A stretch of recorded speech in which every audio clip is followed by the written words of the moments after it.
न केवल आतंकी ठिकानों को नष्ट किया, बल्कि वैश्विक राजनीति में भारत की स्थिति को भी मजबूती से स्थापित किया। ये ऑपरेशन जम्मू कश्मीर के पहलगाम में हुए एक बर्बर आतंकी हमले के जवाब में किया गया, जिसमें कई निर्दोष सुरक्षाकर्मी शहीद हो गए। इस आतंकवादी हमले ने पूरे देश को झकझोर कर रख दिया। भारत ने इस बार सिर्फ बयानबाजी तक खुद को सीमित नहीं रखा, बल्कि स्पष्ट सैन्य कार्रवाई के जरिए ये संदेश दिया कि वह आतंकवाद के खिलाफ जीरो टॉलरेंस की नीति अपनाता है। ऑपरेशन सिंदूर के जरिए भारतीय सेना ने सीमा पार मौजूद आतंकियों के ठिकानों को नष्ट किया और ये दिखा दिया कि भारत अब रक्षात्मक नहीं, बल्कि आक्रामक रणनीति अपना चुका है। 2. जर्मनी ने दिया खुला समर्थन, अंतर्राष्ट्रीय कूटनीति में भारत को मजबूती। इस पूरे घटनाक्रम में सबसे अहम मोड़ तब आया जब जर्मनी के विदेश मंत्री जोहान वेडफुल ने भारत की सैन्य कार्रवाई का न केवल समर्थन किया, बल्कि स्पष्ट शब्दों में आतंकवाद की निंदा की। बर्लिन में आयोजित एक साझा प्रेस वार्ता के दौरान जर्मन विदेश मंत्री ने कहा, हम पहलगाम में हुए क्रूर आतंकी हमले से स्तब्ध हैं। भारत को आतंकवाद के खिलाफ आत्मरक्षा करने का पूर्ण अधिकार है। कोई भी राष्ट्र ऐसी घटनाओं को सहन नहीं कर सकता। ये बयान केवल एक औपचारिक प्रतिक्रिया नहीं था, बल्कि जर्मनी द्वारा भारत के खिलाफ होने वाले आतंकी हमलों की गंभीरता को समझने का प्रमाण भी था। जर्मनी ने भारत के इस ऑपरेशन को एक जवाबी कार्रवाई के रूप में वैध और आवश्यक बताया है। 3. जयशंकर का कड़ा संदेश, पाकिस्तान को चेतावनी। इस मौके पर भारत के विदेश मंत्री एस जयशंकर भी उपस्थित थे। उन्होंने स्पष्ट किया कि भारत आतंकवाद को किसी भी रूप में बर्दाश्त नहीं करेगा और परमाणु ब्लैकमेल के आगे नहीं झुकेगा।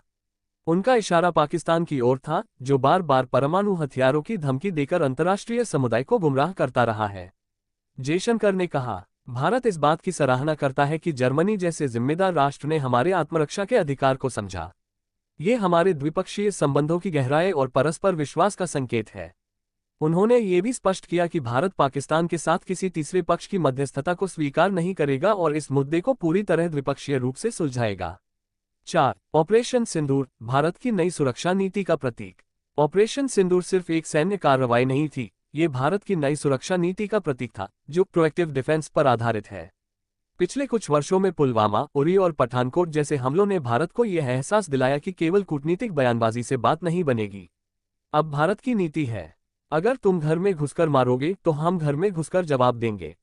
इस ऑपरेशन में सीमा पार मौजूद आतंकी कैंपों को ड्रोन स्ट्राइक्स और लंबी दूरी की मिसाइलों से टारगेट किया गया। सूत्रों के अनुसार इस कार्रवाई में करीब 40 से अधिक आतंकी मारे गए हैं और कई ठिकानों को पूरी तरह नष्ट कर दिया गया है।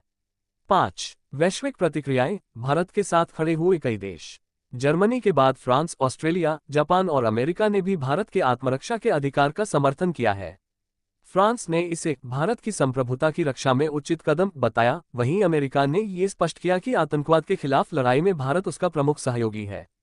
संयुक्त राष्ट्र के महासचिव ने भी इस हमले की निंदा की है और कहा है कि सभी देशों को आतंकवाद के खिलाफ मिलकर काम करना चाहिए। 6. यूरोपीय यूनियन की भूमिका, पाकिस्तान पर बड़ा दबाव। यूरोपीय यूनियन के कई सदस्य राष्ट्रों ने भी आतंकवाद के मुद्दे पर भारत के साथ खड़े होने का संकेत दिया है। ब्रसल्स में आयोजित सुरक्षा सम्मेलन में यूरोपीय अधिकारियों ने ये स्पष्ट किया कि आतंकवाद को बढ़ावा देने वाले देशों को आर्थिक सहायता या छूट नहीं दी जाएगी। इससे पाकिस्तान की चिंता और बढ़ गई है, क्योंकि पहले से ही वह FATF की ग्रे लिस्ट में बना हुआ है। अब भारत के दबाव में आकर जर्मनी और फ्रांस जैसे देश पाकिस्तान पर आतंकियों के खिलाफ कार्रवाई का दबाव बना रहे हैं। 7. भारत जर्मनी संबंध, अब एक नई ऊंचाई पर। भारत और जर्मनी के बीच संबंध हाल के वर्षों में लगातार मजबूत हुए हैं, खासकर व्यापार, रक्षा और जलवायु परिवर्तन के क्षेत्रों में। लेकिन ऑपरेशन सिंदूर के बाद ये रिश्ता एक सामरिक भागीदारी में तब्दील होता दिख रहा है। जर्मनी भारत को यूरोप का विश्वसनीय रणनीतिक भागीदार मानने लगा है और यह प्रेस वार्ता उसी विश्वास की पुष्टि थी। दोनों देशों ने इस बात पर भी चर्चा की कि आतंकवाद के खिलाफ वैश्विक सहयोग कैसे बेहतर बनाया जा सकता है। 8. मीडिया और जनता की प्रतिक्रिया, भारत का सिर ऊंचा। भारत की जनता ने ऑपरेशन सिंदूर और जर्मनी के समर्थन को गर्व और संतोष की नज़र से देखा है। सोशल मीडिया पर #सिंडोस्ट्राइक और #GermanyWithIndia जैसे हैशटैग ट्रेंड कर रहे हैं। देश के प्रमुख रक्षा विश्लेषकों का मानना है कि यह घटना भारत की स्ट्रैटेजिक डिप्लोमेसी की जीत है।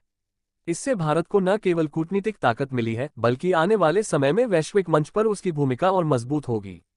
9. निष्कर्ष, आत्मरक्षा अब भारत का अधिकार नहीं, प्राथमिकता है। ऑपरेशन सिंदूर और उसके बाद जर्मनी जैसे राष्ट्रों का समर्थन ये दर्शाता है कि भारत अब रिएक्टिव नहीं, बल्कि प्रोएक्टिव सुरक्षा नीति पर काम कर रहा है।